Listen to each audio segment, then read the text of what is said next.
Hello students, in this lecture I will describe the phenomenon of friction and how to solve this problem in engineering mechanics course. This is the basically the primary concept and with some examples. Okay, look at the figure on the left. A person is pushing a bookshelf fully loaded and cannot move it. He's panting. He's very tired but he still cannot move it. What prevents this bookshelf from moving? That is the frictional resistance. So if we draw this thing in our mechanics figures or mechanics how we construct a phenomena in a figure to solve the problem, this will look like this. So somebody is pushing something, a box or something, and then we replace this person as a force P, and of course this box has some its self weight which is W. And if we draw the free body diagram, this will look like the right side diagram, because if we remove the floor and draw the reactions, there will be a normal reaction and there will be a resisting frictional force Fn.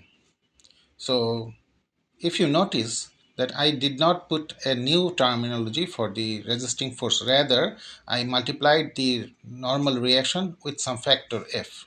This factor is called friction coefficient or coefficient of friction. This is because we, from our experience, know we cannot move the heavy loads with the same force, but when we push them with lighter load like this one, if we unload some of the books and then push, then I can move it. That means the P remains the same, but I can move it. That means I can overcome this resisting force, which means the resisting force is reduced under reduced weight, reduced load. The reduced load means reduced the normal reaction, and normal reaction reduces the normal resisting force. That means resisting force have something to do with the normal reaction. When the normal reaction is less, the resisting force is less. That is why this is a function of the normal reaction. The resisting force is a function of normal reaction, and the ratio is called the coefficient of friction, small f. Let us discuss further. When, if we look at the left figure, we can see somebody is pushing a box in an inclined plane. This can represent two stories, and that stories are described using the language impending motion. One story can be like this: the impending motion is downward. That means this box is moving downward by its own weight, and this person is just pushing it and stopping it from moving down. So when it is moving downward, the friction is also resisting it. Sometimes it is not at all moving, it is standing still but in a tilted plane. But sometimes it starts moving, then somebody is pushing it, just stopping it from moving downwards. So the resisting force is in the upper direction. That means the resisting force is always in the opposite direction to the motion because it resists. And the other story can be this person is pushing it and this is sliding forward. So somebody is pushing this box in a slope in upper direction and it is almost moving. So this figure represents a static equilibrium. That means if we change the force by a fraction, it will start moving. This is just the moment before it starts moving. So in the left figure, if this resisting person, that means who prevents it from falling, just decreases his force by a little, only 1% or less than that, it will start sliding down again. On the right side, if this person increase its force just a little, it will start sliding on the upper direction. So this is called the just the moment before it starts moving. So impending motion, that means motion is about to happen in the upward direction. and as the motion he is pushing it on the upper direction, the resisting force is going in the downward direction. So these are the things we should know. So impending motion downward and impending motion upward both have the almost have the same free body diagram, only the frictional force changes the direction, because here it is about to move downward, so the friction force is on the upward direction, the opposite direction. Here it is about to move upward, so the friction force is resisting and in the downward direction. Okay, let's see how we draw the free body diagram of a body resting on an inclined plane, even without the force pushing it forward or pushing it downward or upward. It can slide down. Why? Because this weight of this self weight of this body is working towards downward vertically, but the reaction is acting vertically on the inclined plane. That means it is with an angle with the horizon, which means this downward force can have two components. One is along this plane in the downward direction, and one is along this normal reaction, neutralizing this reaction, or maybe causing this reaction. That means this component of this weight is causing this normal reaction, and this component of this force is the left component of this force is trying to push it downward.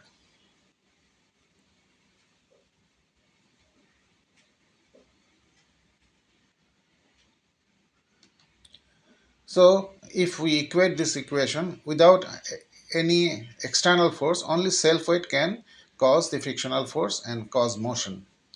So this frictional resistance will be equal to this component of the W, and this normal reaction will be the equal to the component of this vertical component or this inclined component of this weight. So this is the body, and when we draw the free body diagram, we can draw it like this one. An impending motion is shown. So let us discuss about a very interesting problem that we are going to see or solve in the next slides.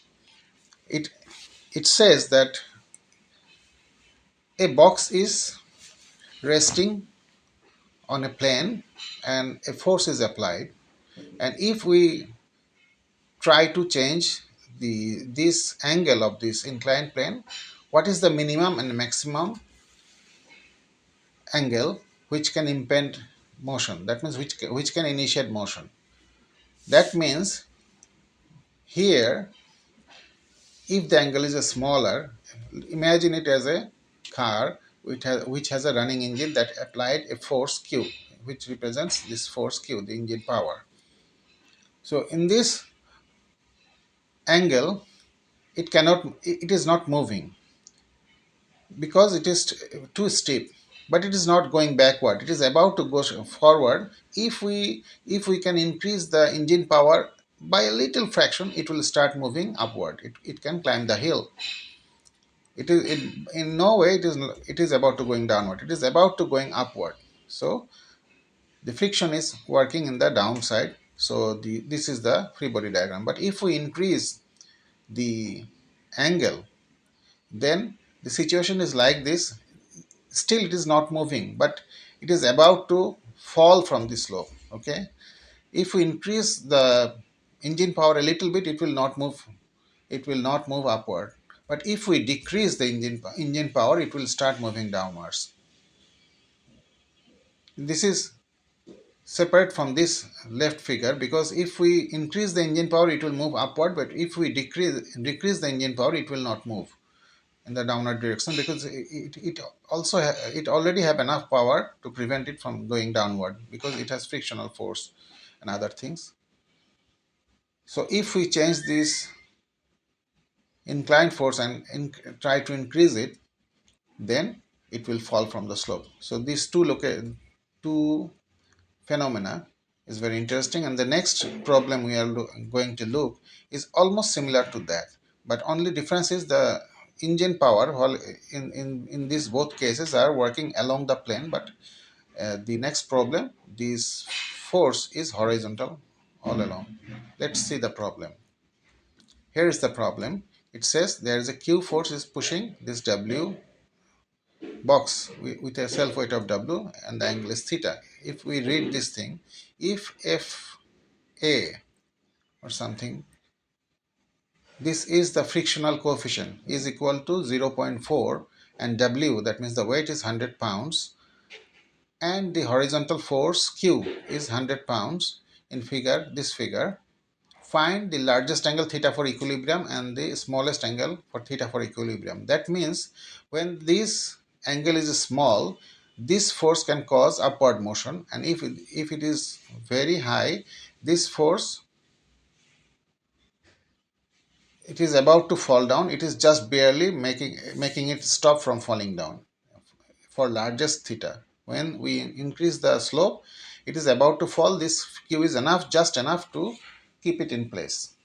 But if it is a small angle, then this theta is just not enough to start it moving upward.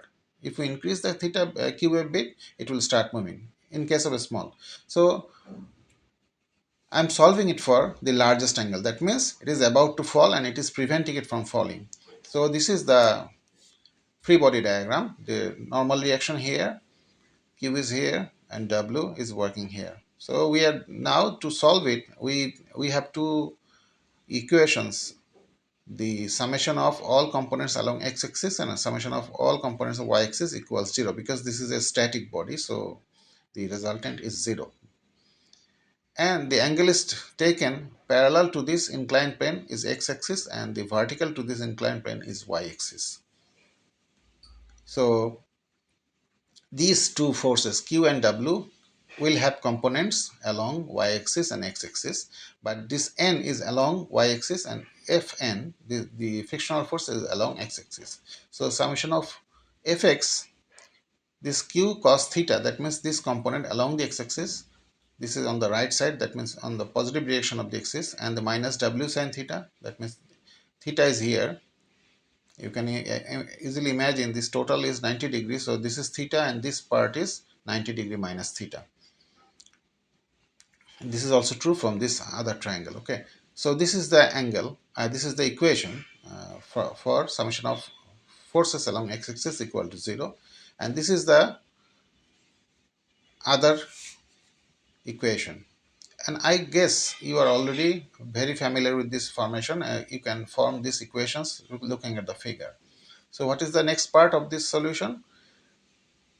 We can, because these both equations have W sin theta Q cos theta and WQ and Fn, these are the variables, and we already know the value of F, we already know the value of W and Q. So on the right hand side we don't know the value of theta, and the left hand side we don't know the value of N. We know the value of F, so we have to neutralize or replace N or theta. So what we can do, if we divide one equation by the another, N will be cancelled and only the theta will be the unknown, only unknown. So that in that strategy can solve it, and we have done it in the next slide. We divide these two equations and we could find the theta from there. Okay, I have solved it without the values of these uh, variables initially, because I wanted to make a computer program so that I can solve this figure for any values for theta, any values for the Q, any values for the W, or any values for the other parameters variables F,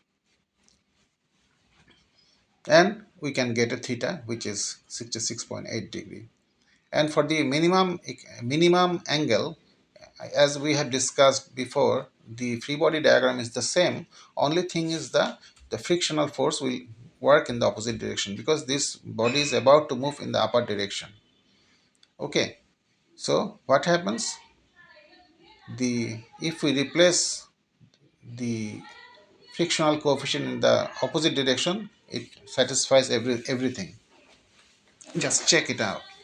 Okay, now Let us move on to the next problem. This is a very interesting problem. This is a problem where it is asked that a tall box, is a force is applied in the upper region of this box. The question is, will it slide or tip? That means, will it tip over? That means it will fall down, or it will go sliding. So first, understand what does it mean by tip over. Tip over means the moment, the resisting moment against the fall, rotating moments. This q is causing a rotating moment of this body, and when it rotates, the a will work as a hinge point, because it will be tilted against this point. And if the w is big enough, or the moment, not the w, and distance, w given distance is big enough, it can resist the moment. If it is not big enough, it will be tilted. And this, and for friction, the mechanism is different. These q and fn, they should equate. So let's see. For tipping, we are imagining that this q is creating a moment, anti-clockwise moment, which is equals to q into L3, because we are taking moment around A, so L3 is the moment arm, and it is anti-clockwise moment, and W is creating a clockwise moment around A point. So W into this distance, this is the half of the distance of this dimension, because the center of gravity for this box should be in the middle, so this should be half the distance of L2. So if we put the values here, we can find a Q 16 pounds. So, so if the value is 16, this is just balance. If it is 16.1, it will start rotating on the anti-clockwise direction. That means it will fall down. Okay. Now for sliding, let us follow the diagram with these blue reactions. Even with these blue reactions, this will not come in this left equation, because we are taking, this is the only touch point during tipping. So these two forces going through that point, they will not appear in the moment equation. Okay.